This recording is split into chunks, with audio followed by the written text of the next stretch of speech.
Hello and welcome to Talkin' Baseball. What a weekend it was. Some good games, some bad games, some trades were made. Let's talk about it.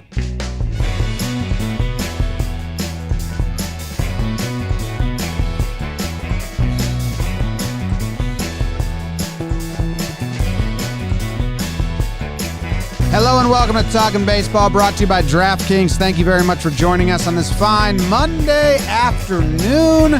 We are excited to sit down and chat about baseball. It's kind of the whole show. We like talking about baseball. We sit down, we talk about baseball with each other. My name's Jimmy. His name is Jake. BBD is in the corner. And Trevor Plouffe is not here. He took a secret, impromptu vacation to Mexico. How are you doing, Jake? James, Big Baby David, the ghost of Trevor Plouffe, everyone in the chat. Excited for Trevor's return. He's got a lot to spill. The last I heard, he was at some Hollywood, funny business event. Celebs there. Nelly was in the IG story for a little bit. So Trev's got a tell-all when he comes back, and when he starts telling us all, we'll probably just turn off his mic because it'll be trade deadline and we'll get focused on that. But it's going to be a big Friday talking baseball. We're going to have our regular episode. I think we're going to do some trade deadline stuff, so gear up for that. Good for him. He's having fun. He was slicked back hair, Trev, which is always my... The old impromptu Sunday morning to Tuesday night trip to Mexico. Yeah. I mean, he built different. He just built different, so happy for him. And we're back to our OG roots, Jim. Me, beeper keeper, going through it, and it was a fun weekend of baseball. I mean, hey, our Mariners fans always want Mariners chat. We're going to be talking about them. J.P. Crawford, it's out of the way, even though we'll be doing more of that. Some good Sunday night baseball. Lance Lynn versus Woody. Little 2 RBI single, so it doesn't get any better than that. And everything else in the baseball world. This episode is also brought to you by Michael Santana, Connor Dickinson. Dixon. Doesn't it seem like there should be an N? Dickinson or Dixon? It's Dickinson. Sarah Johnson. Tyler Shannon, Austin Hogan, and Chris Ratley. Those are our most recent patrons. Jake and I, we have our Patreon Q&A tonight. Monthly Q&A. You get to see us raw for 1 hour. Kevin These people Mather timed it right. Yes. Kevin Mather at the Rotary Club. Yes. That's what we do. Leak secrets. Eagles. All right. We had a lot of good baseball, man, and some good trades. Actually, we didn't discuss where we want to fit the trades in. It'll just happen naturally. It'll happen naturally as we go down the board Probably here. in the NL discussion. Now, Trev had the IL today, right? Yeah. Did he? I told no, you had the ready. IL. No, I was supposed You to. had the IL. Trev's gone. Now you're taking over the NL. Wow. Receive the kick. Do you think that's why he left? Because he knew he was batting leadoff? Yes. He's like, screw that. Olivia, we got to get out of here. I cannot do the NL this week. If I shit the bed like I do every episode. He's going to show up in the chat. Yeah, you know he'll be here. He'll be here. Let's Actually, no, he's got a Mai Tai in his hand. He's on a boat. You think Stafford invited him? Touching fish. No. Okay. No. Definitely not. Well, we'll see. So that'll be our test, because the one thing Trev did tell me was that this was on their radar. They kept going back and forth on it. They said no, and then they caved. So if Stafford is in the mix, then that was a lie. Well, maybe this was on their radar because test. Stafford kept inviting him. So you got to come, you got to come, you got to come. Finally, they get some drinks to them Saturday night at the big Schwanky party. And they say, you got to come, you got to come. And they say, you know what? Let's do it. Schwanky. Let's get into the NL recap. Here's everything that you missed and you need to know. Jake will be doing the rundown. Jake, what happened? Jimmy, you know I love starting in Cincinnati. Los Reds, they take 2 out of 3 from the Dirty Birds, the St. Louis Cardinals. Speaking of Nelly, how about that? The Reds mash this series, because that's what the Reds do when they play well, Jim. A little .314 batting average, 4 yackers. Our guy, Jesse Winker, had a hell of a series. You could even hear about him maybe later in the episode. That's a tease people. Cardinals salvage the last game of the set, 10-6. Cincinnati, why'd you blow that last series of the All-Star break? Otherwise, there'd be a lot more fun discussions around you. Jack Flaherty, speaking of friends, he's about to start a rehab assignment. And Luis Castillo with another good start. He has been hot for Los Reds. The Philadelphia Phillies hosted the Atlanta Braves for a 4-game set. And Jim, they did the every other. Braves win the first one 7-2. Zach Wheeler drops it as the Phillies win 5-1. Braves come back and they roll on Drew. He's just being smiley. 15-3, holy smokes. And then Nola, what a start by him, 2-1. So yeah, Phillies win the Wheeler and Nola starts and they lose the other two. That's kinda how it happened. Segura and Ronnie Torreyes, 5 hits and a homer each. Shout out to my short kings of the world. Young Jock, boing. He's still doing it for Atlanta. How about that? Young Thick, hello. Marlins hosted the Padres. They split 4. Padres take the first 2. Marlins take the second 2. And then the Padres go out and get a little reinforcements, a little Adam Frazier to San Diego. Marlins and Padres, both starting pitchers, both starting pitching crews, pitched well this series. Starling Marte beefing up that resume. Another 6 hits over the series for him. Jesus Aguilar, big go-ahead 2-run single in Game 3. Ryan Weathers, the kid, he hits a yacker. Pitchers who rake. Ohtani Weathers? That joke kind of has to leave our society. Trevor Rogers goes to the IL. I hate that. Cubbies hosted my Snakes, and they take 2 out of 3. Are they back in it? No, they're about to trade everyone. How about Robinson Chirinos with a 2-homer game? Where have you been, Mr. Robinson? Nobody really hit this series, if we're being honest.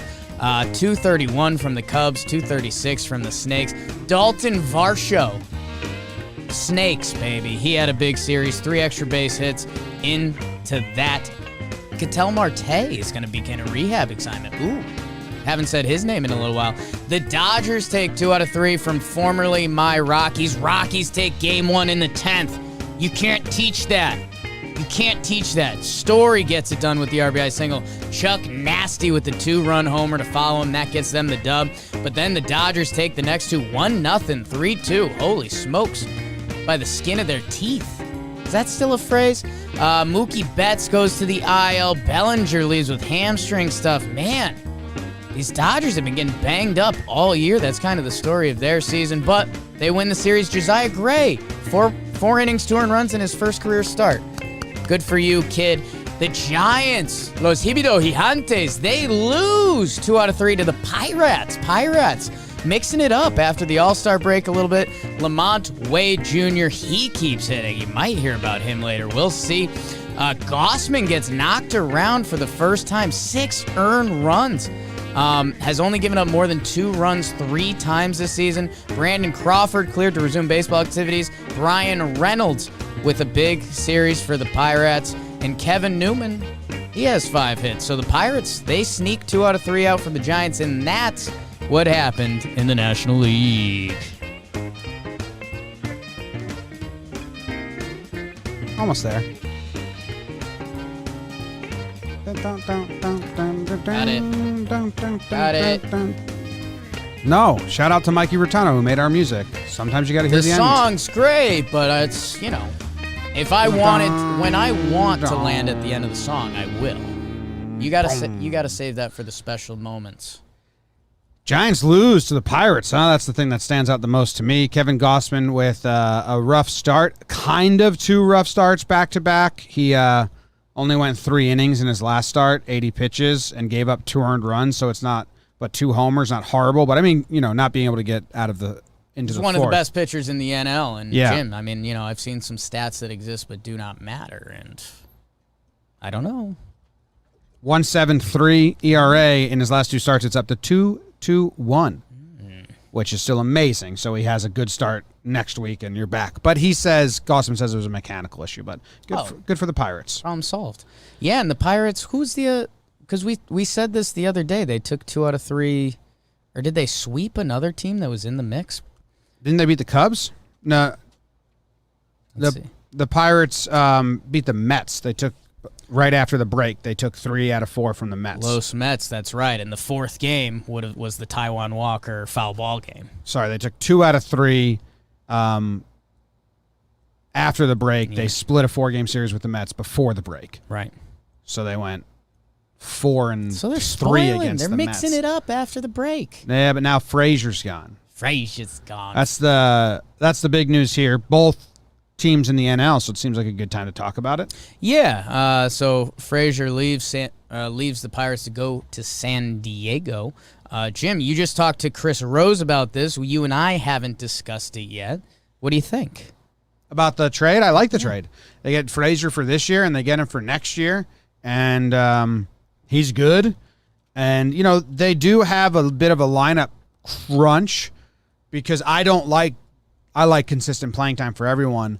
Hosmer's been good lately. Like, his July numbers are really good, but they're saying they're trying to trade him now. That's going to be hard to do. You're going to have to eat a lot of money. Yeah. Seems like something the Padres don't give a fuck about right now is money. They're just trying to win at all costs, but they need to, if they move Hosmer, it needs to be part of a deal for pitching. I still don't love their pitching right now. So, but as far as a lineup goes, they got balance galore. They have 2 switch hitters that are going to be in the starting rotation. Then they got righty, lefty, righty, lefty, righty, lefty. They can play a lot of ways. They got Kim as super util. Like, if Cronenworth wants to move to first, and Hosmer comes into a bench platoon guy, but I mean, it's, then you go Frazier at second. Frazier's finished some games in the outfield. He hasn't started any this season, so he's familiar out there. But they have a lot of outfielders too. Like, Grisham's going to play center field.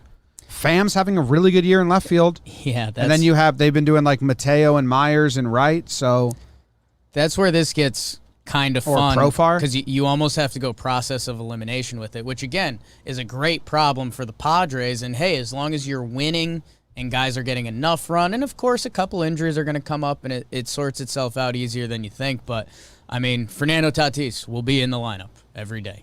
Manny Machado, you're going to put him in the lineup every damn day. Grisham, one of the more underrated guys in baseball, Gold Glove, lefty bat. He's going to be out there.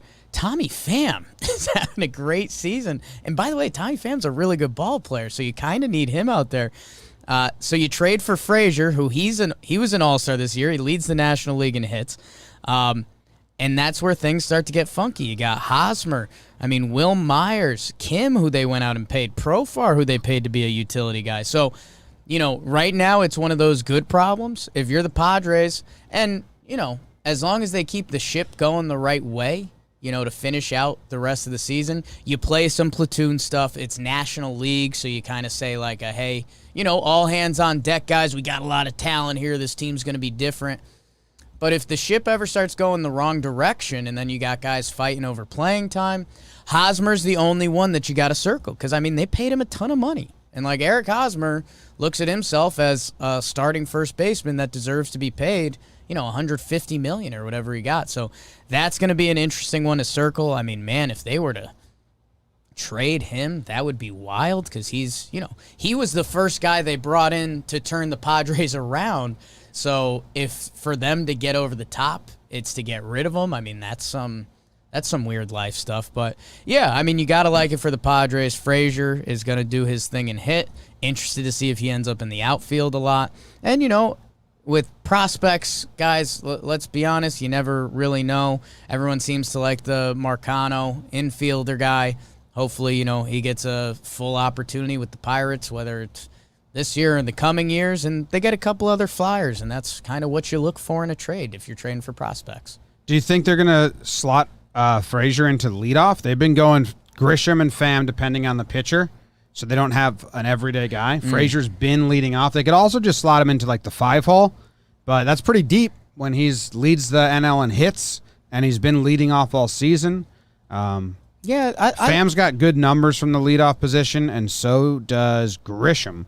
They actually have better numbers from the leadoff position than not, but it's not like Grisham and Pham platoon at leadoff was their plan all along. They were trying out Tatis. They were trying out some other people earlier in the season, so I'm interested to see how it goes, how they use him. I mean, Kim's got the most versatility, so I think he's your give a guy a day rest and off the bench guy.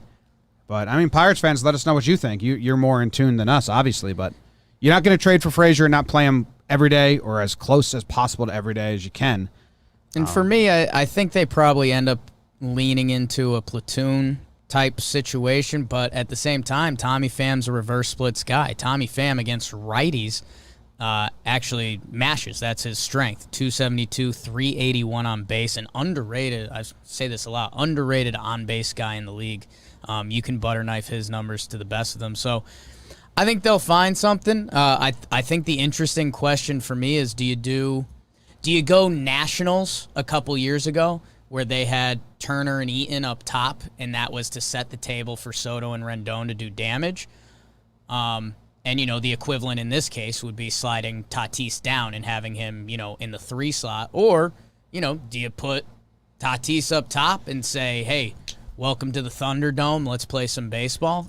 That's going to be a fun story to track. I'd give Frazier lead off. You go lefty, righty, Tatis, and you go lefty, Cronenworth, righty, Machado right off the bat. Well, I talk a comparison. I mean, if you do lead off Pham and you go Frazier, you go righty, lefty, and those two do their Trey Turner, Adam Eaton, and you can tee it up for Tatis, Machado, and the gang, that gets fun too. So I'm interested to see. Yeah, I'm interested. I'd keep Tatis too. He's pretty good. No reason to mess with something pretty like good. that. And I wouldn't mess with that. That ain't Yeah, broken. I mean, Tatis 2 and Machado 4 and Cronenworth 3 seems to be working. So I'd keep it at. It's awesome. There's rumors now that Barrios is about to be on the move to either the Dodgers or the Padres, and both teams need pitching. The Dodgers need more immediate relief, because if Kershaw's back and some other guys are back, and I think they have the arms to mix and match in the playoffs. The Padres need a pitcher. They need a guy that's going to be there through a playoff spot pitcher. So, but Dodgers lost Bauer as well. So I mean, Right. That's going to be interesting as well. Man, it's I think it is a great deadline to be a seller. And I think you talk about the Padres and Dodgers bidding against each other. Those are two big boy teams with real prospects to give up. That, man, if you're selling, and Craig Kimbrell's been one of the big names around, and you literally every contender, the Padres, the Dodgers, Houston, if you're selling, man, I think you're going to get 125% return. That's a good time. Someone in the chat live on YouTube said, it's a nice move, but does it put the Padres over the edge? And I don't think they traded 3 guys. One was a top 5 guy, and they have Frazier for next year as well. But this year, does this move? It doesn't really inch them that much for me at all when I really think about it. Yeah, I mean, but it depends on the next couple moves. Lineup wise, and you're a big playoff game away from saying, wow, he went 3 for 4, and that changed the tone. I'd say the equivalent is I don't know. The Padres are the Padres, if they make a lot of noise or make a World Series run, it's always going to be on the shoulders of Tatis and Machado and, whoever's throwing for him that day. But adding Kevin Newman, an all-star hitter, whether he's batting leadoff or whether he's at eighth. Adam Frazier. Who did I say? Kevin Newman. Kevin Newman. Always at the front of our mind. I have beef with Kevin Newman because he's been blocking Cole Tucker all year. So, get out of my fucking face. What if they turned and they traded Profar? I let that out. They could. I mean, man, that's the part of this that's kind of weird and wild is Ha-Sung Kim, they went out and got. Profar, they threw money at too. Gave him a real deal. They like those guys, and, NL baseball is a different breed. They've got a lot of guys that can play a lot of different positions, and you're going to pinch hit, and you're going to play the matchup. So, they've got 13 guys right now that they like having in their lineup. So it's a nice place to be. They need some starters. One more impact starter would go a long way. Yeah. Darvish, Snell, Musgrove, Paddock. I mean, Paddock's been bad. Weathers has been good. Weather's been good, but he doesn't go deep at all. Is he hurt right now, or was recently hurt? He's young. He was hurt. Snell, you expect every to figure team it at out this in point time. can use pitching in a playoff series. I mean, the Padres are still Like, I guess that's what I'm saying. I mean, even Show me the team that wouldn't want to add we're talking another about arm. Barrios right now. How much does that really change their playoff outlook? Like, it's going to be Darvish, Snell, and then it's going to be Musgrove, Barrios, Paddock. Like, so, when we're talking about the Padres' outlook this season, they already got a lot of the big impact pieces. I mean, Kimbrel would be the name that I think Padre fans would say that changes our outlook. Yeah. I mean, their starters haven't been pitching well right now. Yeah. In the last, month or two, Darvish, Musgrove, Paddock all have, 6 ERAs or more. So, I guess those guys just need to get it in gear. Be good. Be the good. The only one with a decent ERA in the last 60 games for the Padres is Ryan Weathers, and I believe he doesn't go deep into games at all. He's kind of... Young blood. Who's the youngest starter in MLB for a while? Twice through the order and out. Use that in the playoffs. Yeah, he averages 3.5 innings right now. He'd be great as a bulk guy in the playoffs. that in the move playoffs. him He's to a good bulk. candidate to come in later in a game. And I guess that's what I'm saying. When playoff times get here, I'm going to believe in you, Darvish. I'm going to believe in Blake Snell. Yeah, I don't know if I agree with that, Okay. but we'll see. Anything else here? Cubs win a series, but they haven't made any trades yet. Cubs are just waiting for the unload. I mean, Phillies and Braves split, which is as boring as you can do. yeah. Adds up. That's great news for the Mets. Yeah. And I mean, Phillies, what are they going to do? They're kind of the hot team in the streets right now because they're going to buy. It's Dombrowski. So what does that look like? I mean, they're still 4 games back of the Mets. Braves are 5. So, they're a bow and arrow away. But what are they going to do? I don't know. And then, yeah, Cardinals and Cubs. Obviously, the Cubs sell is coming. It's how significant. Is it Kimbrel and Baez? Is it Baez, Rizzo? Is Bryant gone? That's obviously the 2 teams everyone's got circled right now, Cubs and Twins. The Cardinals, beautiful baseball town, 62 games to play, Jack Flaherty rehabbing, Harrison Bader's hot as hell right now. Cardinals fans are telling themselves, let's get hot and see if something can happen. I don't think they can buy or sell at the deadline, so they're just kind of in bed with their team, but I don't know. Have fun. They're one of the teams Go that nuts. the rental guys aren't an option for them. Rental's but not going to make sense. Neither is selling. if they have a group that they believe in for next year again. Yeah, they just got to finish strong and take some momentum into next year, but they have a nice schedule coming up, the Cardinals. 2 against Cleveland is what it is. Then they have Minnesota, a down-and-out team that's going to be more busy trading people and reacting to trade. Might even be sitting people that are good because they're about to get traded. Then they have Atlanta. That's going to be a good series. And the Royals, Pittsburgh, the Royals. They do have a lot against Milwaukee left. That's which. But no, the Cardinals, I would put that in a bad column. yeah, the Cardinals are just play good and get momentum. I think for next year. They've been playing better. Their outfield, man. Carlson has been raking. Harrison Bader's been going nut job, which they've been waiting for. I do think in 4 weeks, whatever it is, Jack Flaherty's back, I think we're going to have a conversation the Cardinals are 4 games out of the wild card if they can get a little hot, but I think they just dug too much of a hole. Wouldn't they be closer to division than wild card? Brewers are 58-42. Padres are 58-44. I don't know how to do that math.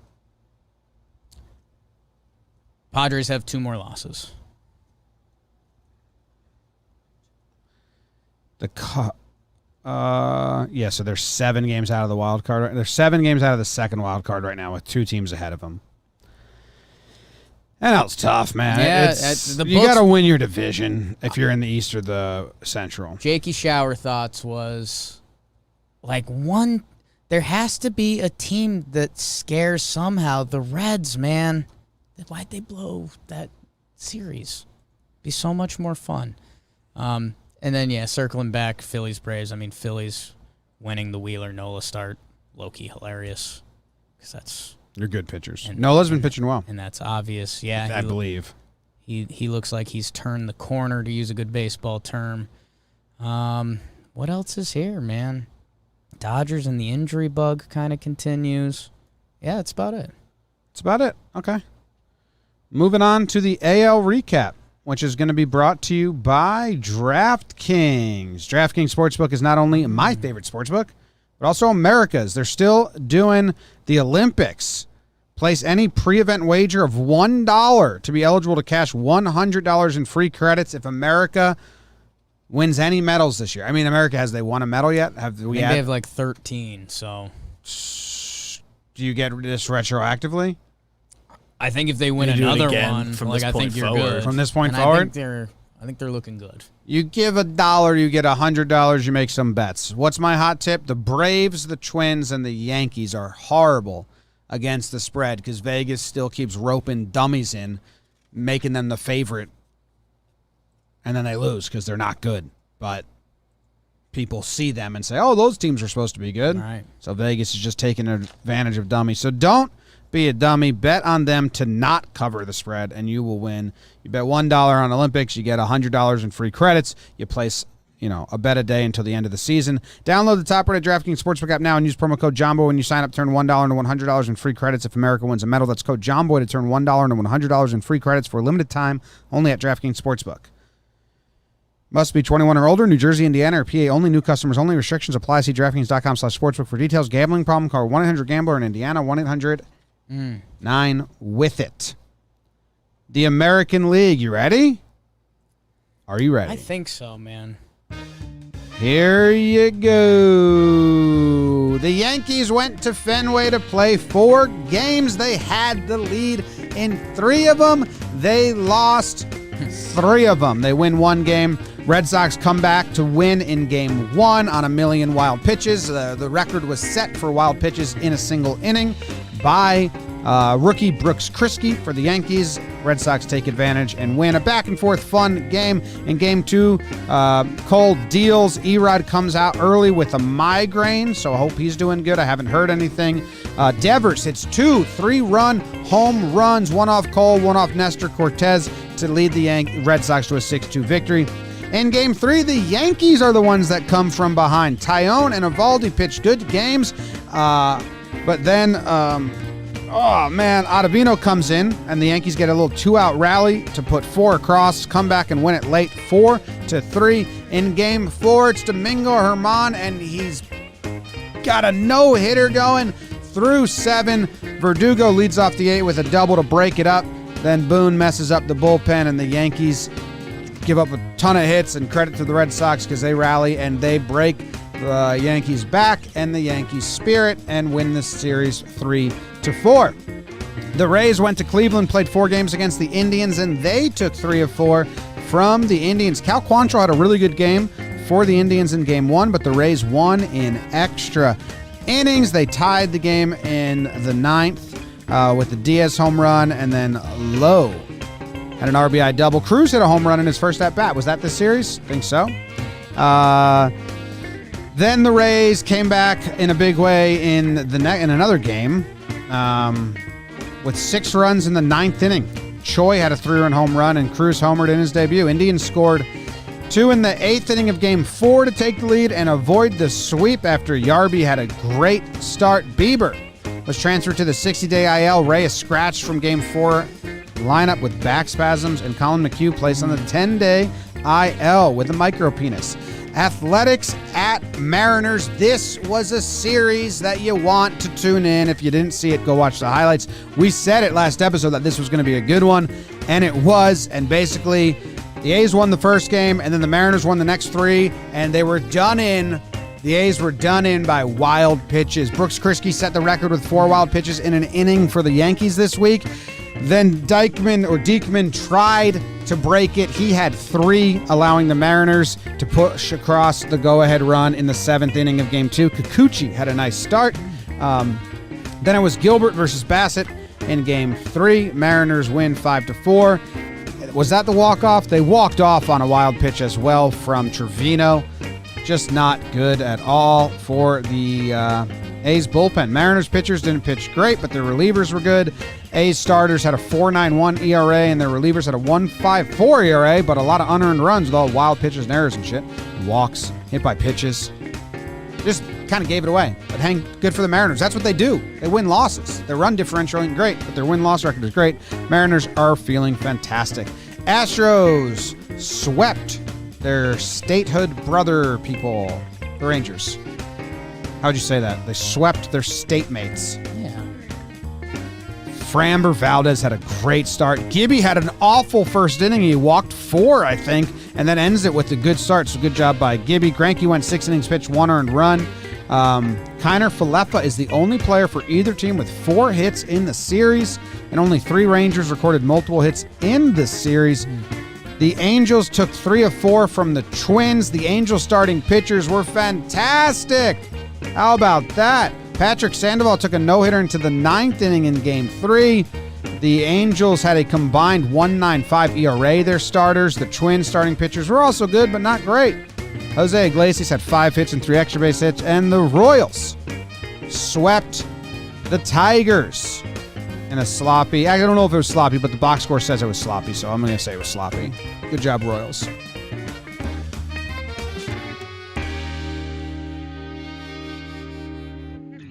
Boom.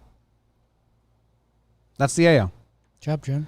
Mariners A's is the series. That was really fun here. The Mariners take 3 of 4. A lot of close finishes. Now the Mariners are feeling good about themselves.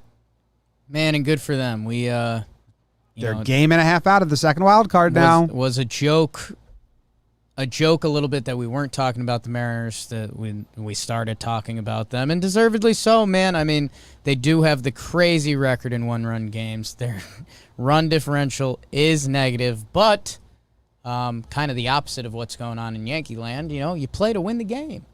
And they did it, and this was a big series, man. This was the biggest series in Mariners baseball in a long time, and they take 3 out of 4 after Manaea just drops the hammer on them in Game 1. My goodness. But good for them. They're a game and a half out. And, it's a team in their division, so I think they got some more coming up. They get some dubs. They've got a lot of young players, roll with that energy. And supposedly they're in on, dude. Supposedly they were in on Adam Frazier. Supposedly they're in on Whit Merrifield. Which again, and you've been on this, Jimbo, like, if the Mariners do add, it should be someone who's a part of next year's plan. And Frazier and Whit Merrifield fit the bill on that. So that's supposedly what they're looking for. And if they can bottle up a little more magic this year, awesome. Yeah. Yeah, I mean, their record, you said it, I'll let people know. They are, whereas I just had it, they are 23-8 in one-run games, and they're 10-1 in extra innings. The Dodgers are 1-10 in extra innings. It's a bad feeling. I wonder if the next highest is the Brewers have 8. The Brewers and the Reds have 8 extra inning wins. But they're 8-6, 8-5. Mariners are 10-1. Don't go to extras with the Mariners. Don't go to extras with J.P. Crawford and the Mariners. Yeah. It's just a rule, man. 1.5 out. Who do they go on to play? And does Oakland go to play? Does one of them play Houston soon? Houston. I was doing some schedule watching elsewhere. Seattle goes to play Houston now. They play Houston tonight, tomorrow, and Wednesday. Survive. So you got to survive that. I mean, who does Oakland play? This is going to be fun. You wanted Oakland. You're not rooting against Oakland. You're just rooting for chaos, and they were your biggest chance for chaos. They are the best chance for chaos. The Mariners did their job, and now they've got 2 at San Diego And, Jim, this will make you laugh a little bit, but they've got 4 at Anaheim, which Anaheim got back to 500, and they believe these games matter. So that's going to be really interesting. Like, this is going to be, and then it's 2 more. They host the Padres. So this is going to be a little interesting stretch for the Athletics. And, yeah, man, I said we should be rooting for the A's to come back down, because if that brings in the Blue Jays into play, if that brings the Yankees into play for the second wild card, it makes for easily the most fun race of this 2021 season. The Mariners are 32-21 at home. Hey, But the Astros are 27-19 on the road. they good. But yeah, the A's. If you're Houston, do you punt a little bit just to piss off the A's? We wanted that to happen last year. Yeah. We wanted A's. Just a mini punt. Just a 2 out of 3 rest your pitchers. Just to piss off Oakland. Who are the probables? Or the probables. Because the Mariners had a lot of their pitchers go in this series, but it was a 4-game set, so they should be able to flip it over. No, the Mariners are TBD today, tomorrow, and the next day, unless they've announced it elsewhere. We'll figure it out. Jim, It should be flexing. Should be someone flexing Kikuchi. Gilbert maybe. I mean, they've. No, it can't be Gilbert. He pitched. He was 2 the days ago. walk-off game. Yeah, they have it as McCaughan, Flexen, and McCaughan, Flexen, and Kikuchi. Darren McCaughan. Aaron McCaughan. Jim, I was doing some other schedule watching. So they're because we're a going- schedule pod. So they're going bullpen. Yeah. What schedules do you like? I was trying to see when the Rays and Sox are going to link up, because that is one of the better races right now that hasn't been talked about probably enough. Boston is 1 game up on Tampa. Tampa is hosting the Yankees, and then they host the Red Sox, and then there's another Tampa Red Sox series coming up. So over the next like 10 days, I think the Rays and Red Sox will play each other 6 times or something like that. Or maybe it's 14 days, but that's fun in a divisional race that's going to matter. If right now, if you're the Red Sox or the Rays and you end up in a 1-game playoff, like, that's a mess. Yeah. The wild card games are going to be fun. Scary. What fan base hasn't done it yet? Have the Red Sox done a 1-game wild card? 1-game wild card? I don't think so. The Rays definitely have. They did it last year against Oakland. Rays have, A's have, Yanks have, Orioles have, Twins have. Twins have. No, I meant of the teams this year. Like, have the Red Sox not done it? I don't think the Red Sox I have. don't believe the Red Sox have been involved. Mariners haven't. I want a new fan base to experience it. It's gut-wrenching. It's a bad time, dude.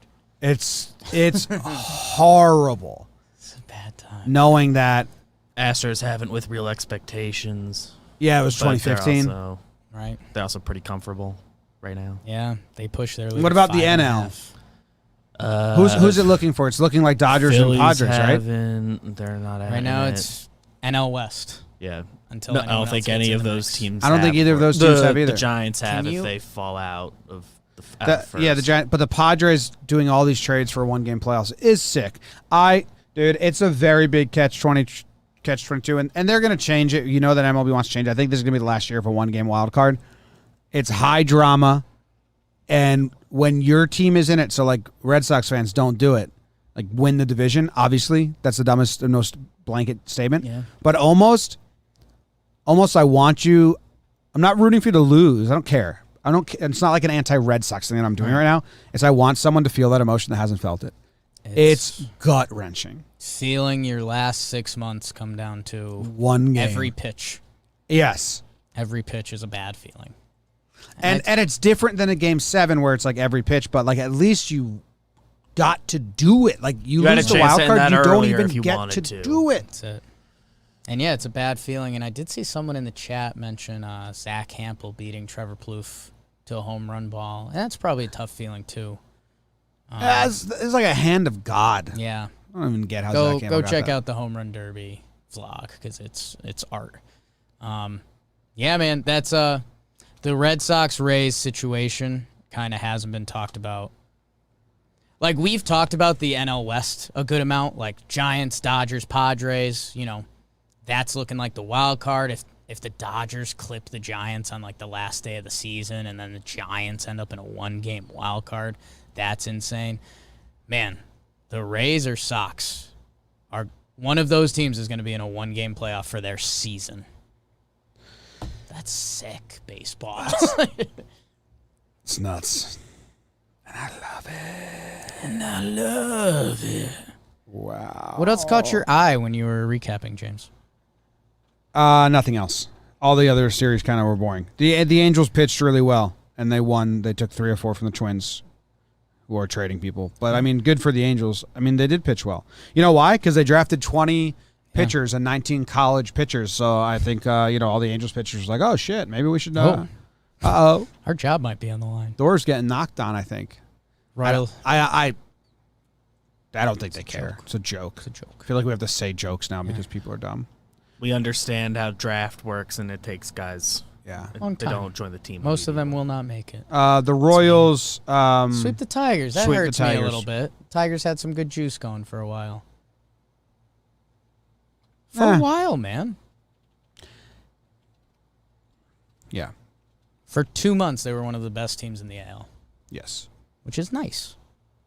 It's still nice. That's why I'm saying, like, they were never more than what they are. So I don't think this kills the. It's still going to be a very good year for the Tigers. I think when you're rolling hot and you run into a team that was projected to be better than you in division, and then they sweep you like that, I think that stings a little bit. You feel bad today I if think you're a that stings a Tigers little fan. They'll be back tomorrow. That's baseball, baby.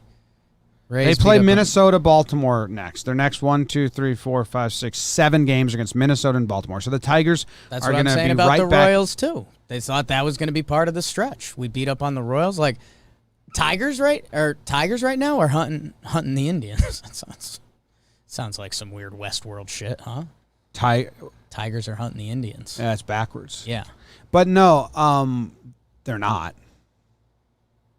Hunting them for what? Just a better record at the end of the year? In the division, yeah. That would mean something to the young Tigers. Okay. Nothing else stood out. Nothing else. Yanks lose in tragic fashion, and that's the update. Yeah. Do you see how many views our Talkin' Yanks has? Yeah. People love sadness. Watch that Talkin' Yanks if you want to. It's emotional. Yanks stuff. It's Red not even. Sox It's are not good. even sad. It's mad. It's like Emotional. It's like Mad, disappointment, like parent stuff. like flabbergasted mad at the lack of managing that happened. Unreal. Yeah. BBD, you're gonna do the IL, taking up for Trev. Boners. Yep. Are you ready? Trevor Plouffe is in the chat. Trevor Plouffe is in the chat. He's about to watch himself get Wally pipped. This is wild. Plouffe probably sitting on Oh a my God. lounge chair on the beach with his phone in his hand, sunglasses on, and drink in hand, listening to BBD Wally pip him. Here we go. Guys, we got 3 IL series this weekend. The Brewers and White Sox face off. The Brewers won games 1 and 2, 7-1 and 6-1, but the White Sox win the finale on Sunday Night Baseball, 3-1 Lynn versus Woodruff. So who really won? The Brewers slash 232, 336, 442. White Sox were even worse. They had just 4 extra base hits and 1 homer on the series. Brewers starting pitchers pitched to a 2.12 ERA. The relievers had an ERA under 1. White Sox starters had a 2.25 ERA, and the bullpen let them down a bit, an 8 ERA on the series. Rowdy Tellez, 6 hits, 3 extra base hits, 2 homers. Tyrone Taylor with 5 hits, 3 extra base hits, 2 homers, including a grand slam in Game 1. Andrew Vaughn, who Jake's fallen in love with, 6 hits, 4 extra base hits, and a home run. No other White Sox player records more than 2 hits on the series. That stinks. Woodruff, Burns, Lynn, and Giolito all get quality starts. Eloy Jimenez is expected to make his season debut today, Monday. And looks like Locaine could return during their upcoming Padres series. Vogelback and Shaw are beginning rehab assignments this week. Over to Queens, Blue Jays face the Mets. Mets took 2 out of 3, win Game 1 3-0. Blue Jays win the laugher 10-3 Saturday. I was locked into that one. Mets win the final game 5-4. Both offenses were solid. The Mets, they had almost 800 OPS on the series, and so did the Blue Jays. Mets starters had a 5.4 ERA, but the bullpen did their job. 3.75 ERA, good enough. Blue Jays starters at 3.6 ERA, relievers 4.5. Pete Alonso, 5 hits, 3 homers, 6 ribbies, 2 homers in Game 1. He's a good player. Teoscar Hernandez, 2 homers and 6 ribbies. Tyler McGill goes 6 shutty in Game 1, a 2.10 ERA through 6 starts in his rookie year, and a .87 ERA in his last 4 starts. So have yourself a season. Steven Matz in his return to Citi Field, 5.22 earns. That was Game 1 of this series. Rich Hill makes his Mets debut. He goes 5-3 in the finale. McNeil sits Games 1 and 2 with a leg injury. He enters late in Game 3. David Peterson is undergoing surgery on a broken pinky toe, which could end his season. Boo. Music just stopped for everyone or just me? Remix. Okay. And finally, Nats and Orioles. Orioles sweep. Nats killing me. They win 6-1, 5-3, 5-4. The Orioles have over 800 OPS on the weekend. Nationals had an OPS in the 500s. Orioles starters had a 2.6 ERA. Their relievers were sub-3. Nationals 5.87, and relievers 5 ERA. So everyone bad. Mancini and Mullins each get 5 hits. Mancini and Trevor Plouffe, Pat Valaika each hit 2 homers. Matt Harvey goes 6 shutout innings for the second straight start in Game 2, so, I don't know, flip him for something maybe? Trey Turner is the only Nats player to record 4 hits. Only 5 Nats get multiple hits on the series. Ryan McKenna dodges a tag on a fielder's choice to walk off Game 3. That sounds tough. Scherzer throwing another bullpen Monday or Tuesday before the Nats determine if he'll make his next scheduled start Thursday, and there's rumors and all that. It's all fun. Freddie Galvis, to start a rehab assignment this week, is on track to return in early August, and that is the IL recap.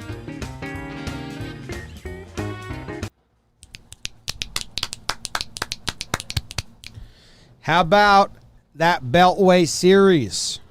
Orioles sweeping the Nats, which is the best thing to happen to the Nationals, and I genuinely mean that. No, you know I'll counter. Like even I know it's tough as a Nationals fan to understand that, but you have so many pieces, kind of, that teams may pick up. So the Orioles solidified it and said, hey, you got 5 days. Go try and get whatever you can for Schwarber, for Scherzer if someone's crazy enough to pay for him. Is Hudson having a good season? Does anyone need a catcher in Gomes? Is Lester lefty veteran? It's a lot of guys that are on like rental deals for the Nats. There's yeah, man. The Scherzer rumors hit the more in the streets this morning. We had Passon say on this show, like, to figure that out, like the trade would already have to be in motion. So I know there's Scherzer Mets rumors this morning. I don't know if it does happen. I mean, it would be the woe of the deadline. Yeah, it would be the woe. So I'm not saying there's no chance, but like if you start hearing your team with Scherzer, not to shoot you in the foot, I'm not believing it until Passon tweets it. Like, not believing it until King Passon's on it. So. Well, I believe that the Mets might be asking and poking around, but I mean, for them to trade him to the Mets, I think they'd need a really big capital return. Prospect capital return to give your division opponent an ace for the postseason as a rental, because a true rental. So the return is never going to be crazy because it's really 10 starts plus playoffs. Like rental returns aren't insane anymore. No, I mean, there's so much money attached that I get if a team was like, hey, we'll pay, because it's all deferred money. Right. So if a team was like, we'll take on like a lot of the deferred money, but we won't give you any prospects, maybe a team does that, but not the Mets. You can't give him to the Mets unless you're pillaging in a way their farm system and getting a top guy. Right. So if I was the Nats, it's a no to the Mets. Yeah, I mean, it's a no to almost anything. I mean, they're probably asking for a legit return because if you add Max Scherzer. But say the Giants say, we want Scherzer. We're not going to give you a lot of prospects, but we're going to give you salary relief and like all the deferred payments. We'll take him on. Sure. Scherzer, that's almost Scherzer nice. also has to agree to it. But if he agrees, okay, Scherzer, you deserve it. Go to a contender and try to win another ring. Any other team besides in division. But I don't even see that happening because that's a GM like cleaning up another GM's not mistake, but like deferred money. Like think about how much we hear about Bobby Bonilla Day and stuff like that. Like Scherzer's lined up for that for another GM to come in and sweep up the mess. I think that's almost. I'd agree, not likely. I put it like I said 20% that he gets traded to the Mets, but I was like with Rose. But that's even now. It's like you can't trade him to the Mets. You would need like a huge return. Mets, by the way, are one of the interleague series. They take 2 out of 3 from the Blue Jays. Yeah, the Nats going on like Hudson should be traded. Daniel Hudson should be traded. He's having a good year. Jan Gomes should be traded. He's having a good year. When's Schwarbo supposed to come back? Dude, even like there's a lot of players that they can trade, so that the Orioles really did him a solid by sweeping him. So go get some return. It's true. You know, it's only because they have so many one-year deals. Kyle Schwarber with a hamstring. Man. Trade Lester to the Dodgers. Dodgers need immediate relief, and then he can become whatever he is. And they love old guys. And they love old guys. And Pujols. Oh, my God. It's not going to be a big return at all. I mean, Just talking about retirement? Dude. Trade Lester for a player to be named later and let him just go get one more chance on a playoff team. It's going to be like $2.5 million. You're not going to get much prospects back, but just it's something. And Lester gets Schwarber, man. Well, Schwarber's a big piece. They have but it's the rest of the year, and like he's had a great year, but it's still a rental, and that's kind of where we started. This. Yeah. We always get a little overhyped over a rental. I mean, Kyle Schwarber having a huge year. He's got a, good history, not as good as he was hitting this year, but he's injured, and, like, it's a clear rental. I mean, you saw the return for Kevin Newman for a year and a half. Adam Frazier. Why do I keep doing that? I hate you. Well, their names are so similar. I hate you, Kevin. Yeah, that's the weird part. They're such different names, and you're saying it's interchangeable. They're Pirates. We're Pirates infielders. And they're not Cole Tucker. Sweet man. He's gentle, but firm. You could even trade Bell if you want, but you can keep Bell around for next year. You can wait for that to be an offer you like. Yeah, they just have so many guys that are off the books next year. So, good job, Orioles. Thanks for helping them out. Thanks, so's. Mets take 2 out of 3. Taijuan Walker, did he get hit again? Don't like that. Friend of the pod, the battle of the 99s, Ryu and Taijuan Walker. That's pretty cool. Nats return to city. Alonso's going off. Might hear more about that ad. Mets are hitting, man. Taijuan Walker's ERA, oh no. Went into the All-Star break at 2.5. After 2 starts, it's up to 3.4. It's a different season. That sucks. And then maybe what should have been the best baseball on paper this weekend, White Sox Brewers. It was a Sunday night game. Brewers take 2 out of 3. Lance Lynn and his big old nuts get the 3rd game. Really great pitching matchups. Peralta, Giolito, Burns, Rodon, Lynn, Woodruff. Really good matchups there. But the Brewers win handily the first 2. Bummer. Rosa Ranch. And yeah, BBD mentioned it. I just really like Andrew Vaughn. Every time I see him, I'm like, whoa, that dude is locked in. Okay. He's show. You ever seen his baseball reference photo? Because that's locked in as well. Yeah, I think that's part of it. His eyes are pretty dialed. Dude, they did a slow-mo replay. Know how you watch the replay and sometimes some guys blink when they swing? Vaughn ain't a blinker. He might not have eyelids. His baseball reference picture looks like he might not have eyelids. But yeah, he's giving me young Josh Donaldson vibes, and that's from someone whose opinion doesn't really matter. So you like Andrew Vaughn. I like Andrew Vaughn. Oh, wow, look, all these other pictures, his eyes look normal. You know, this ain't bad. That's a nice picture of him. This, you can see a hint of the crazy, but it's not there. And by the way, That's crazy. me liking Vaughn, like he was the third pick in the draft. He was a big prospect. So this isn't like me digging deep. Their and fans were I've- excited about him this year. I've got one. Yeah, but for you're not you even guys. talking about his skill set. You're talking about his presence. His present in the box. Yeah. Powerful. Adjusted to left field well. He But did. we'll see what happens because Eloy is back today. My dude. They said they originally said out for the season, then they said 6 months, which is the season. And he's back playing today. He rehabbed. He's starting today for the White Sox. Which, how's your deadline at? Don't know yet. They don't know.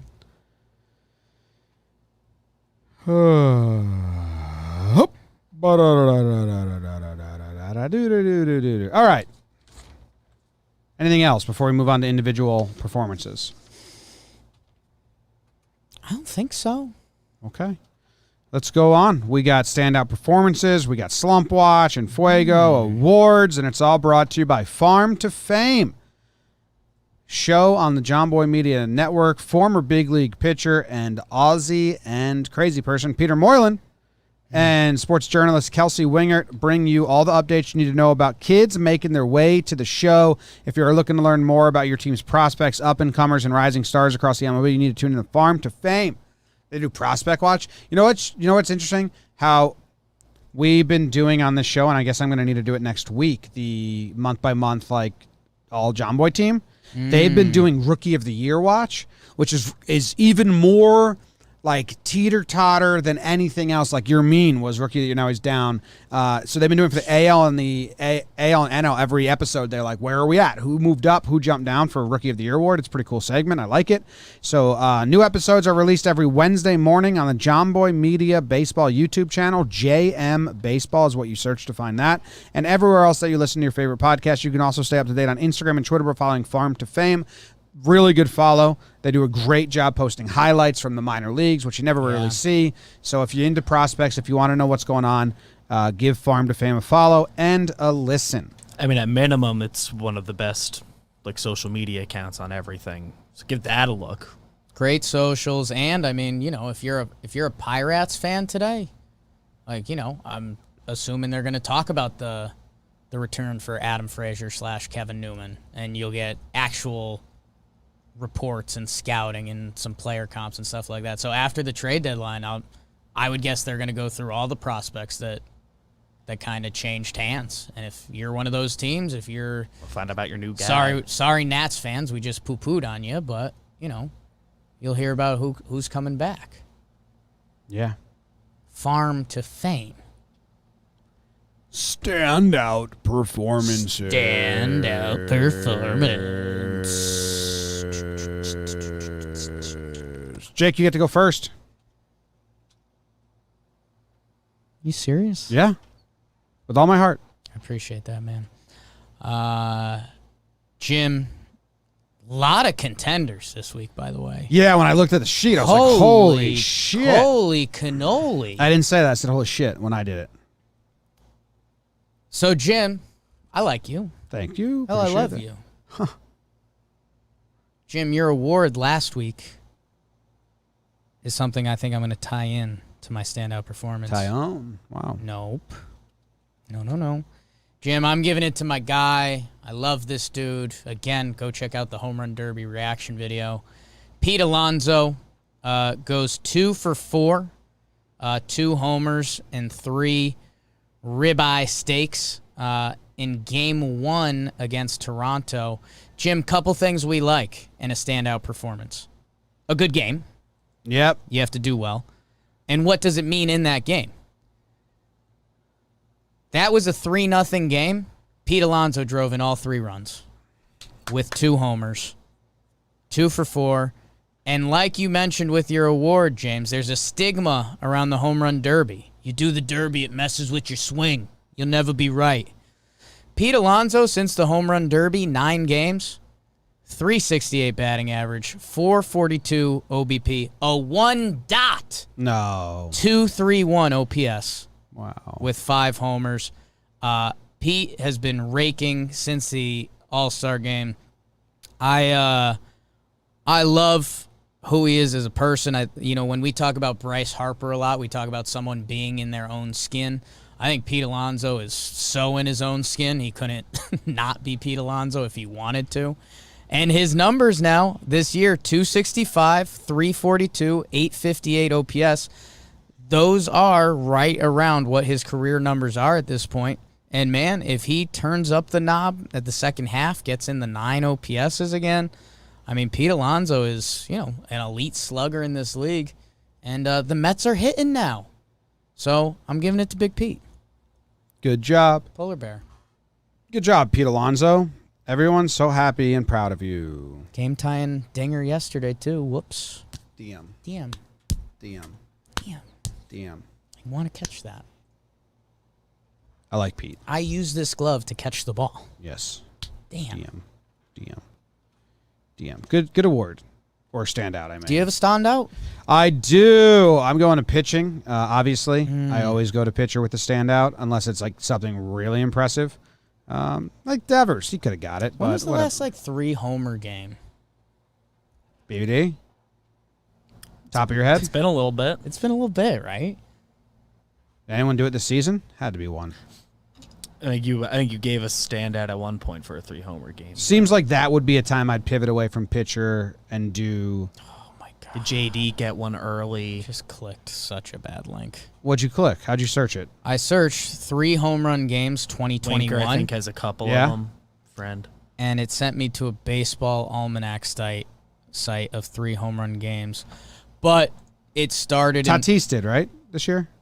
I think so. It started in I think reverse Winker has a order. couple.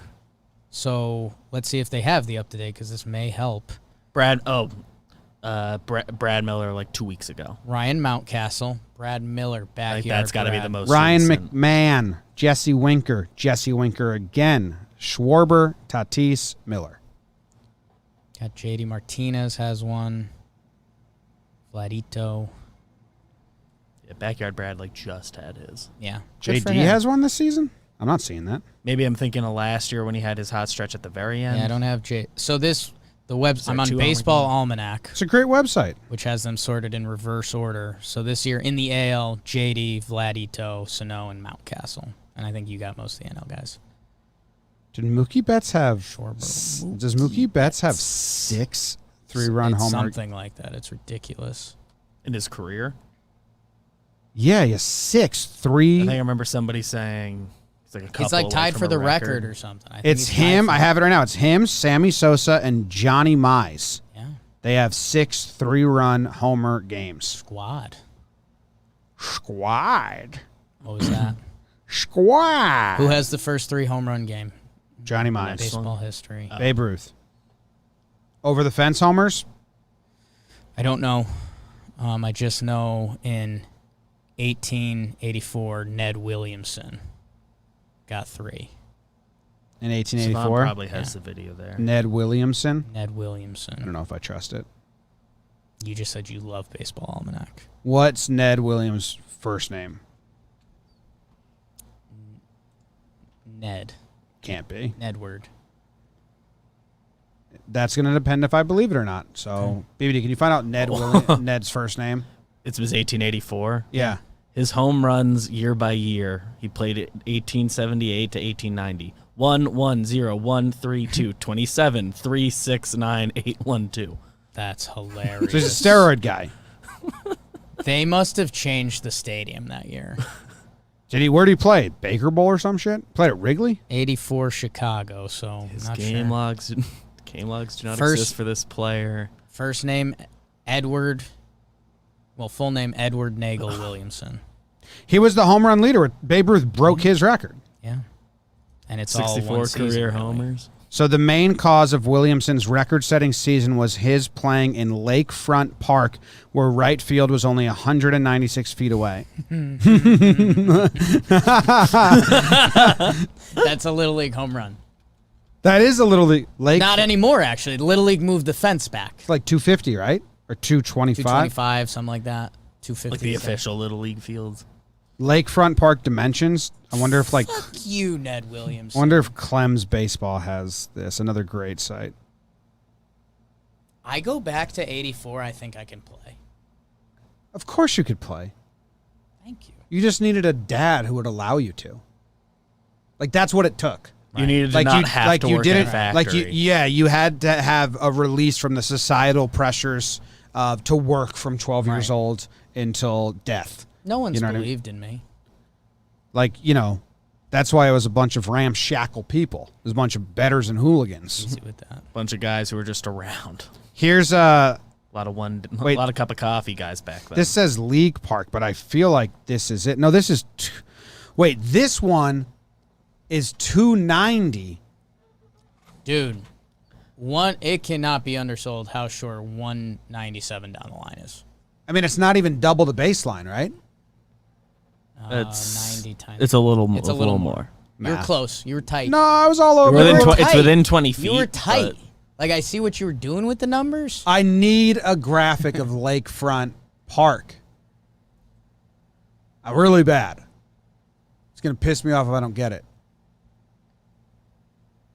Know who you like have an to reach out 1884 or to? A something. name we haven't talked to in a long time. I guarantee you Calcaterra has something on it. Okay. What year is it? 1880s? 1884. 1884 was the money year. That's the 27 homer year. I mean, is that it right there? I can't tell. We have a bunch of drawings. These pictures look like they're from forever ago. A lot of drawings from the left field foul pole. So that's a tough. It's tough to really get a sense of it. I mean, come on. Okay.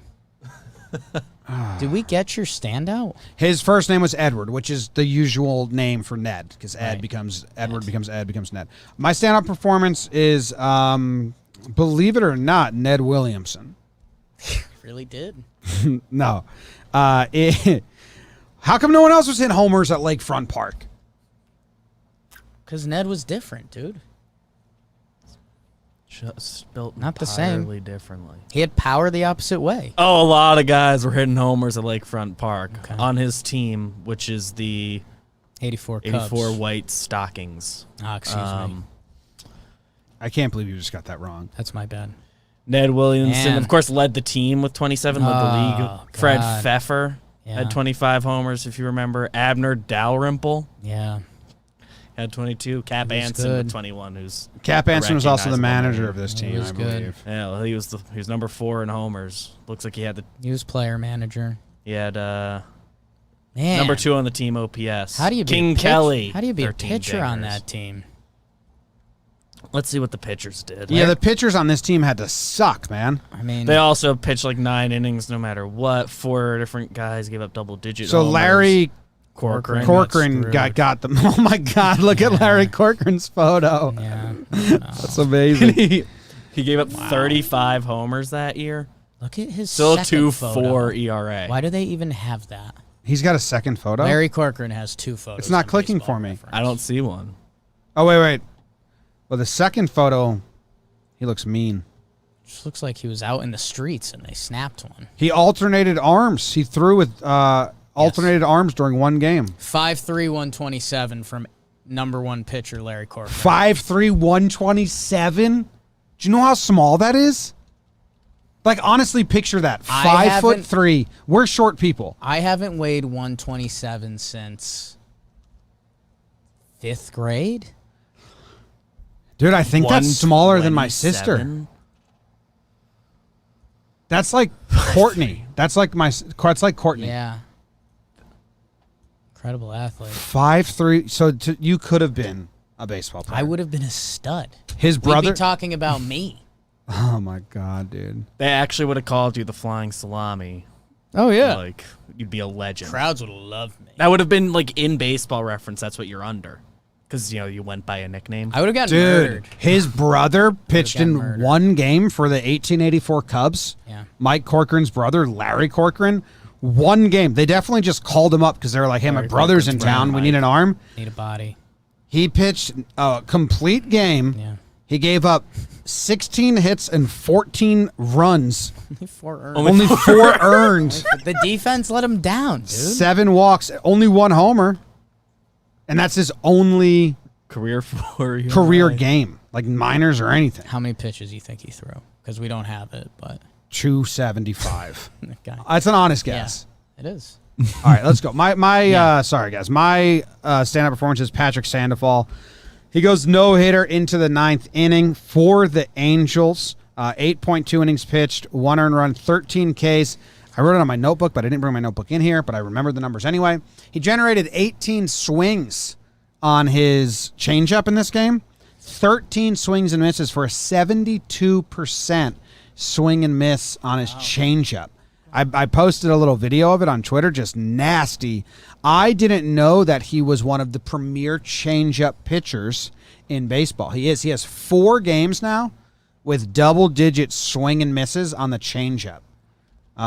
He actually has the most. He had 17 swings and misses on his changeup in a game on June 6th. The only other pitcher that has more than that is Giolito. He has 5 games with double-digit changeups. But, yeah, Patrick Sandoval doing it for the Angels. Good outing by him. I don't know, Angels fans, tell me what gets him in trouble because his ERA on the season is 3.52, which is good. It's good, but he has some games where he looks lights out. And then even in the game where he had the changeup was working, he still gave up. He's a young guy. I mean, 24. So, Yeah. Sometimes it takes a little bit to click. Good. Angels pitching and the draft. Yeah. Oh, he got motivated by the draft for sure. Yeah. Patrick Sandoval, that's my standout performance. It's huge. BBD, are you taking a standout? Beep? I did set aside a guy. I'm doing a classic steal from myself. On Wake and Jakey got a bro of the night, and he'll get a standout performance here. LaMonte Wade Jr. I believe this was yesterday's game, Sunday. He goes 3 for 5, 2 homers, and a double, and a 6-1 win against the Pirates, but you're playing who you're playing. Won by himself. He's a big part of what the Giants are doing. He kind of he's a big thing that unlocks that team. 49 games. He's got nowhere. a 930 OPS. Giants, man. Imagine. Those coaches, they unlocked something. Trevor's all on it. He was on it. LaMonte Wade Jr. Junior. Fear the 2 turtle. homers and a double, by the way, was the 3rd hit that day. Go Terps. Okay, in other news, Boston Red Sox signed free agent right-hand pitcher Yanfi Rodriguez to a minor league contract today. Good job. Congrats to Yanfi. Damn. Yep. You want to move it on? Damn. Move it I think on so. up to the dark side. Slump Watch. 5 guys we put on Slump Watch last episode, hoping, praying, wishing it helps them get off Yeah. and fixes them a little bit. 5 new guys may be added. Some may stick around. BBD. Who are the new additions? 5 guys returning. You're Potential. going to have to make some decisions, but the biggest potential adds, we've got Joey Gallo went 0 for 8, and he's a trade deadline guy. Patrick Wisdom 0 for 5 with a walk. Mike Yaz 0 for 10, 8 Ks. Oof. JP Crawford always has to get a mention, 1 for 16 with a walk, 6 Ks. And Jared Walsh, who I think was a candidate last week, if I'm remembering right, 1 for 14. The one was a double, 5 Ks on the weekend. Okay. All right, so let's see who got off. First one's easy. I'm going to give it to him. Cody Bellinger. He goes 2 for 4. You only play 1 game, I'm guessing? Yeah, I think he got hurt. hurt again, so it's a double off. Well, it's You like did a good clap, and, clap, yeah. sorry. 2 claps, people say.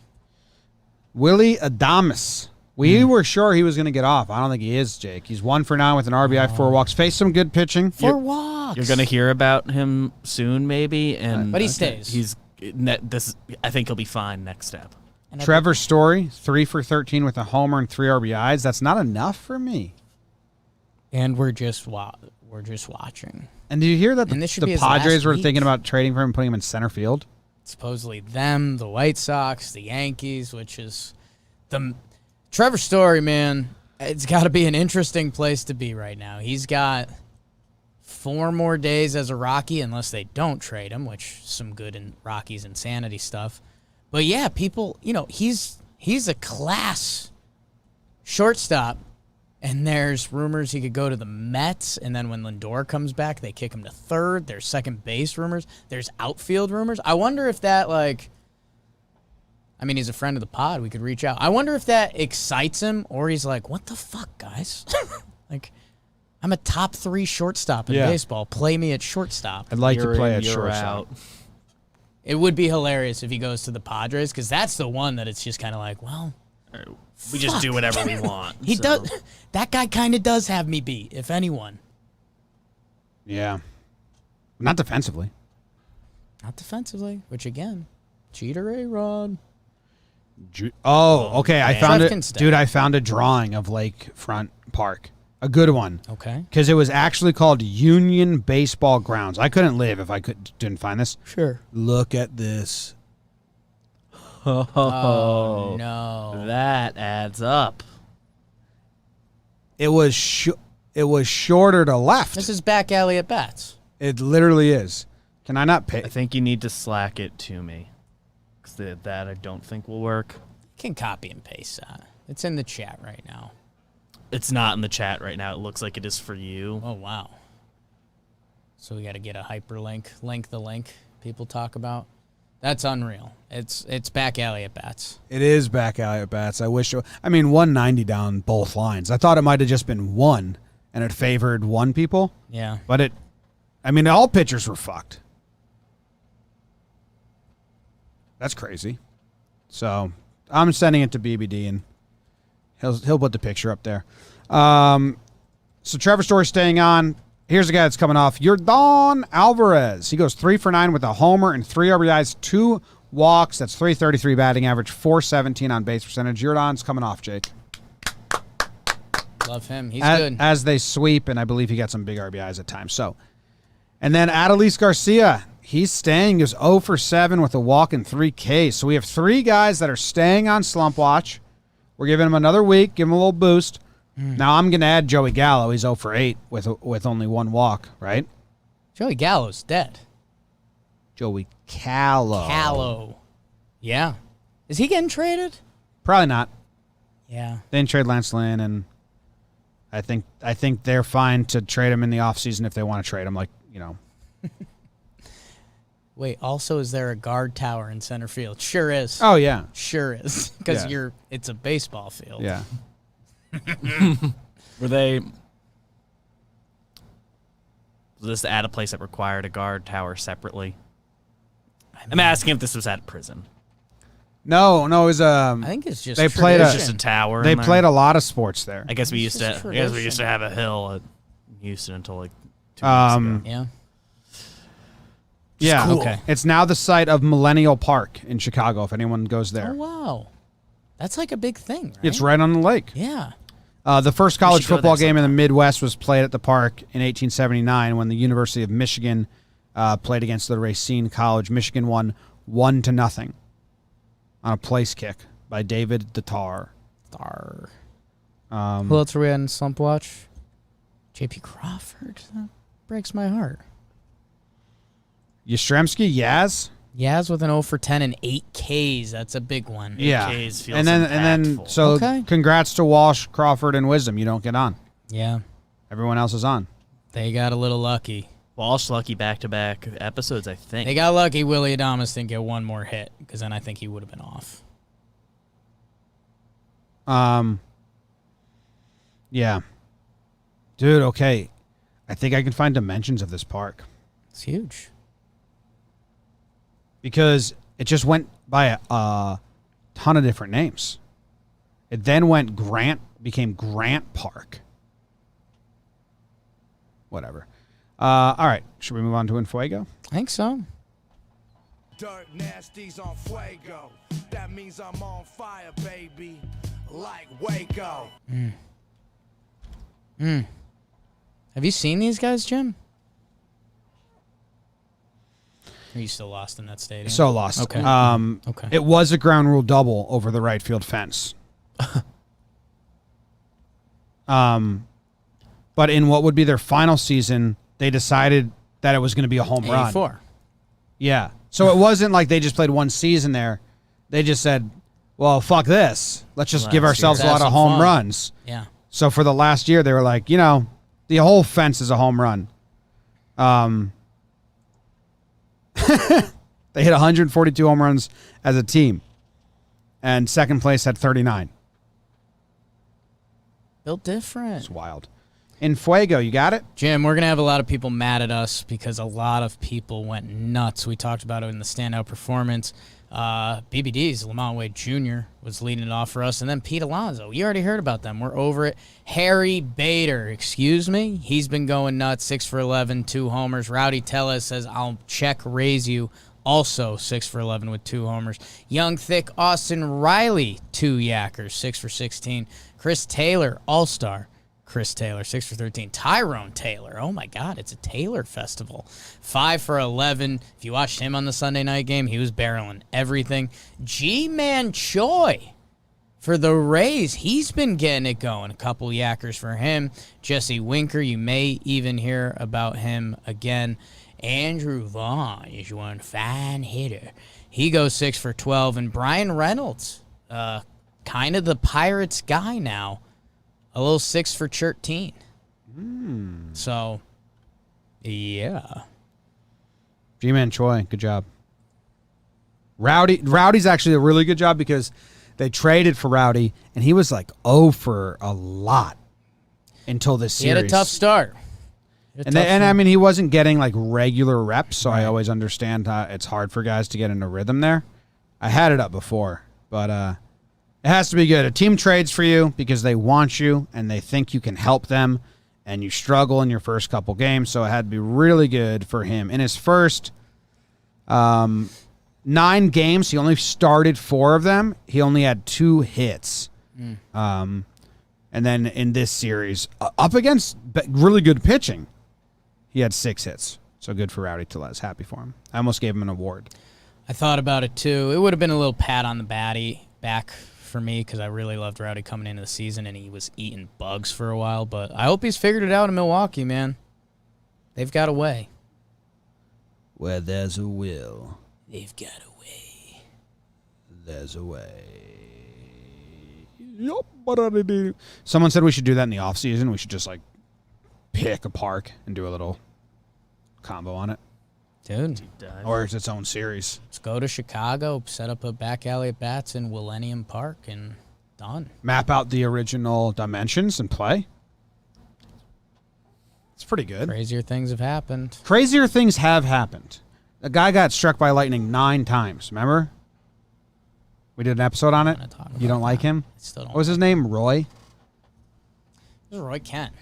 No. Oh, that was. How'd you like the first episode? We'll save it for John Boy and Jake Radio. We're not doing it this week. Fine. I thought it was a setup. Roy Sullivan.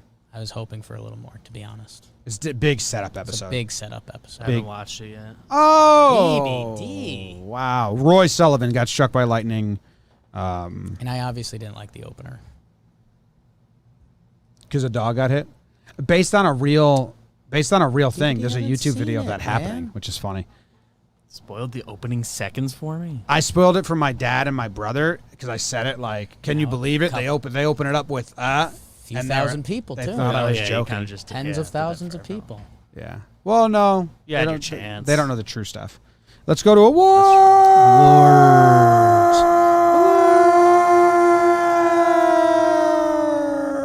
Roy Sullivan got started by lightning 7 times. That's all.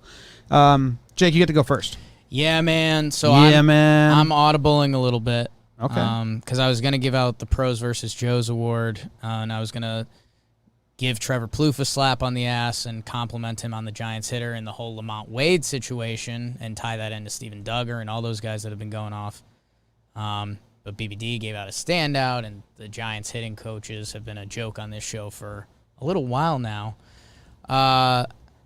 So, Jim, what I am going to give out is the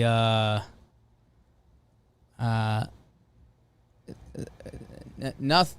Well, it's Olympic season. Nothing wrong with the top 10 award. I was afraid you were going to do this. Yeah. For being like as honest as possible. Me too, man. I was like, I really hope he doesn't do the nothing gotta wrong. tell you what, man, top me 10 too. award. Me So, too. I mean, we have to ride it out at this point. Yeah. But what you got? James, I stumbled into this morning on Wake and Jake. The name that you're going to hear maybe the most coming up to the trade deadline is Craig Kimbrell. And Jimmy's having an amazing year. I didn't realize how good until today. 0.50 ERA. A 0.673 whip. Kimbrell has been nasty this year. In 35.2 innings, he's given up 2 earned runs. Do you know where Craig Kimbrell stands on the all-time saves list? 8th. He's 9th. I'm taking it.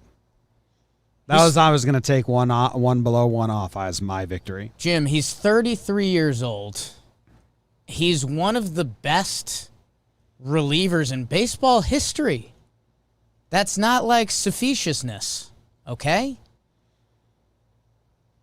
He's going to be traded to a contender at this deadline, or the Phillies. And, man, we need to put a little more respect on Craig Kimbrell's name. He's got a career 2.07 ERA. Career!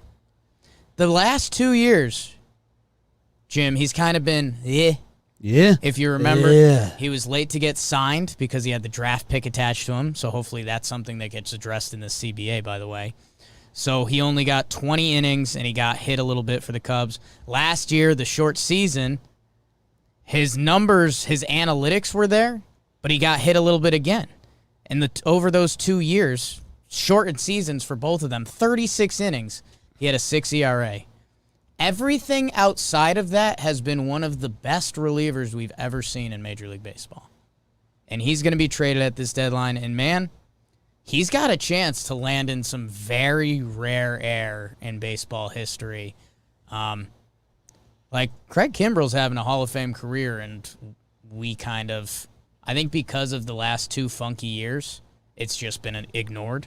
And I also think relievers are so volatile now that once someone comes down Once you enter from their the reign, volatility. then you just get written off as like, oh, yeah, his good years are done. Yeah. Like once, I don't even know Papelbon had any good years with the Phillies, but once he wasn't with Boston anymore, I think people just thought of him as like, yeah, well, he's not who he used to be. He moved on. And I think a lot of closers that happens to.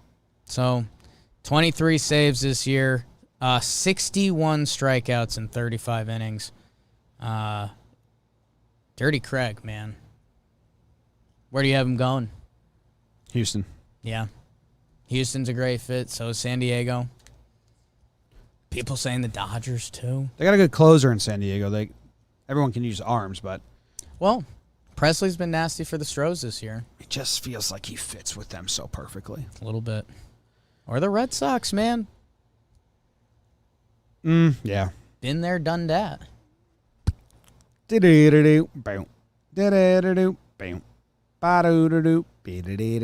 Okay. My What's your award is the Do the Derby Award. And it's building off what you said, which built off what I said, which made me interested in the whole thing. Yep. Goes to Juan Soto, Pete Alonso, Salvi Perez, Shohei Ohtani, Trey Mancini, and Matt Olson. 6 of the 8 guys that did the Derby are crushing it. Gallo and Story are not. But the other guys, I mean, Trey Mancini's got a 1 OPS since the Derby. Ohtani's got an 8.91 since the Derby. Salvi's got a 9.48 OPS since the Derby. Alonso and Soto 1.2, 1.5. Matt Olson 1.1. Do the Derby. It'll fix your swing. I did all this research as the episode was going. I had a different award, but when you said that Pete was also doing well, I wanted to see collectively how the group was doing. Collectively, they have a 945 OPS, 588 slugging, 358 on base percentage, and 285 batting average since in the second half. Oh, nice. Yeah. I mean, and that's with Gallo having a 0.67 batting average and Story having a 182. Like, those guys are pulling it down. But Soto and Alonso are pulling it up. They kind of balance out, and then the rest of the guys are doing well. I mean, man, you were there. Again, go check out the vlog. Home Run Derby, top 5 sporting event you can go to. So, and now that they're paying guys to win, and now that these guys are hitting, go do the Derby. Go to the Derby. You gotta beat Pete. He's the champ, and he's gonna stay around as long as he can. Even when he's retired and he's a big baller man, you still have to beat him in the Derby. Beat Pete. That'd be awesome. Oh, yeah. I already have that. You have him winning like the next decade, Yes. and then he's retired, but he just is a Derby, like he Right. like grandfathered in. It's like the Little League World Series when they do like the final USA game and then they play the international game the next day. Okay, so that you play the active, and then Pete's After there. you win, you then take on the final boss, Pete Alonso. I mean, hopefully Pete wins. For 10 years Baseball, I straight. got all these ideas. It's a really good idea. When's the Little League World Series start? August? It's a good question. I guess so, because it's July and I haven't heard anything. I know it's typically in August because growing up, Yeah. like I would go on vacation in August and it was always on that week. I think it's don't August know about this 19th through August 20th or something like that. No, it's sick. I hear the phrase growing up and I picture an A-Rod Instagram post. That is weird. Like, that's actually sick. Yeah, you're diseased. I don't think you grew up looking at those either. Growing up. No, it's just how A-Rod Yeah, I starts know. always post. Well, who's our best friend of the week? BBD? You have But- an award? I do have an award Oh. if That's you want quick, it. Daddy. Yeah, what's your award? This is the Chop Suey Award. Wow. Makeup! Girl, let's put on a little makeup! Yep, and it's going to Willie Adamas. He was mic'd up last night on Sunday Night Baseball.